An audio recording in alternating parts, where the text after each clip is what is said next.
As a mother who is working full-time, building a brand, and also have a child who is not in school every day, one of the things I've struggled with is being consistent with creating content for my brand.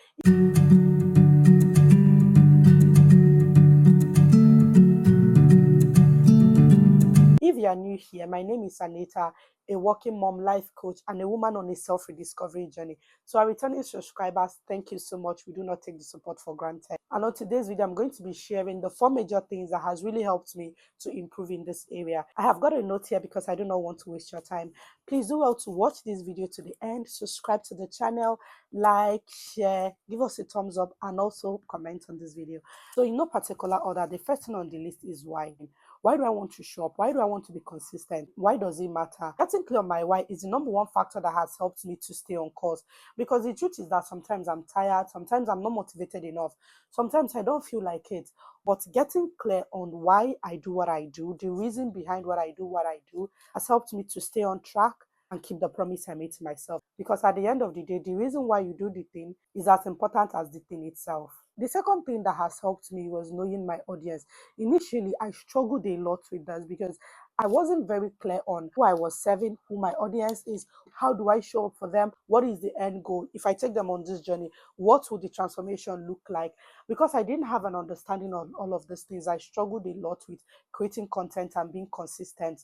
When you're starting out, it's okay to try out different things because that's the only way you know what is working. But when you eventually find out what is working, it's important for you to know your audience for yourself. First of all, know who you want to serve. What do they need in this moment? Now that I know who my audience is, how do I show up for them? What days do I show up for them? How do I record? How do I edit? And that brings me to point number 3.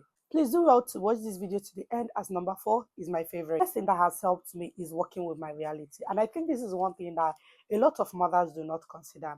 Your reality. When all is said and done, it is you and your reality. The simple act of me considering the fact that I have a child who doesn't go to school every day changed everything for me, because now it helps me to know what days am I working, what days am I creating content, what days am I editing content.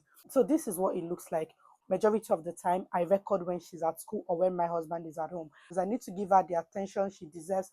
I need to see what she's doing, I need to be with her, and I'm not going to achieve that when I am recording content. So I try as much as possible to record on the days that she goes to school or on the days that my husband is at home. So, but that doesn't mean that I do not record on the days she's at home.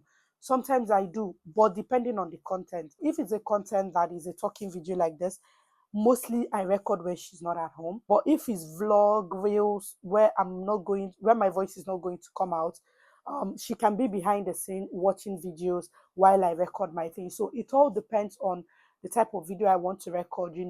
One thing is to record and the other thing is to edit. So for the editing part, I edit anywhere. I can edit when she's at home, I can edit when she's not here. I can be with her, playing with her while I edit. I don't have issues with editing, but the most important thing for me is recording. So that's why I'm very particular about these days that I record. In considering my reality, I also factor in my energy level.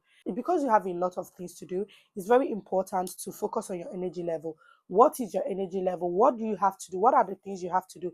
Which one comes first? What is my scale of preference going to look like on this day? It's not enough to say, oh, my child is going to school today, now let me create content. You don't spend the whole day creating content. You have other things to do. You have to cook, you have to do chores. So you just have to consider which one comes first. For me, making content comes first. I need the full vibe when I'm creating my content. After I'm done creating content, I can easily sweep the house, I can easily fold laundry, I can easily do all of these things, even when my energy level is not very high. But I cannot create content when my energy level is low. So it all depends on you and how you want to do it. But for me, my life has become more productive since considering my reality and my energy level. Another thing that has really helped me is planning my content. Like, this is a lifesaver. I plan my content every week. Planning content for me has to do with type of content. Is it a content to attract, to nurture, to convert? What type of content is it going to be? Again, what form of content? What form of content do I want to create? Is it talking video? Is it a voiceover? Is it a reel? As this will enable me know how to record it. From the type of video and the form of video. Another thing I also do is to plan my clothing. What am I going to wear? which clothes goes for what accessories am I going to use. Aside from that, I also plan my song. So when I'm scrolling online and I see a particular song I want to create, I save it. And if I also see a video, maybe a trendy video or something that I want to recreate, I also save it as well. So it's easier for me to know, okay, this particular video goes with this song, this text goes with the song. The next thing I do is to edit. And after I'm done editing, the next thing I do is to caption. So I draft caption for each and every one of them. And I use this with the help of ChatGPT, and knowing that I've already created this thing and edited it, I just give it a prompt and it gives me the caption. I just need to do is to edit the caption and use it. Because if I have my content, I have my caption, I have my song already, the next thing I need to do is just to schedule it. Scheduling content saves me a lot of time. When I have something else I'm doing, I'm more worried about, oh, I need to post content, I need to do this, I need to do that. Even after the planning, sometimes on that content day, you can just have this idea that, you have to change some things, add some things, and remove some things. But at least having that planning helps me to save time. It's better to plan it and not use it than not plan it and get so overwhelmed on the very day that you want to create content. So these are the things that has helped me to stay consistent with creating content for my brand, and I hope it helps you as well. So please do well to subscribe, like, share this video with someone so they get to see how to stay consistent without burning out. And until next time, this is Mama Shroom. Thank you for watching, and I'll see you next week. Bye.